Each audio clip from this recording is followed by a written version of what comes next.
Tumaob ang isang barge na may kargang tone-toneladang arnibal sa dagat sa Concepcion, Iloilo. Tumagas ang arnibal pero ayon sa Philippine Coast Guard, hindi naman ito makakasama sa karagatan. Sinisikap ang tanggalin sa pagkakataob ang barge. Makibalita tayo kay Jason Gregorio ng GMA Iloilo. Hinihila ng barkong MT Rubina 1 ang dalawang barge galing sa Baay City, Negros Oriental kahapon. Papunta sana ang barko sa Calaca, Batangas para mag-deliver ng tone-toneladang molasses o arnibal.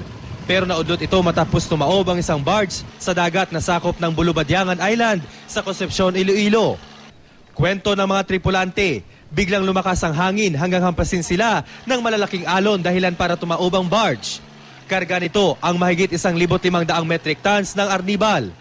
Para hindi mapahamak ang mga sakay ng barko, nagdesisyon ng kapitan na iwan na muna ang barge at patuloy na maglayag papunta sa Pampang. Kung ibilin mo to sa tunga, mas lalo nga daw ang problema kay pati ang isa namon ka barge ang ari nga ginapatungan ta bali madala pa nin sa kalunod yung inkaso nga sa madalom sa malunod.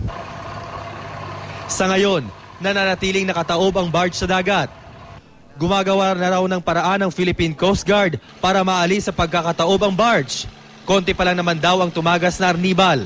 Ayon sa Philippine Coast Guard, hindi naman makakasama sa karagatan ang tumagas na arnibal pero pwedeng magdulot ng bahagyang paghihina sa mga isda dahil sa sobrang tamis nito. Jason Gregorio, Nagbabalita, Pilipinas.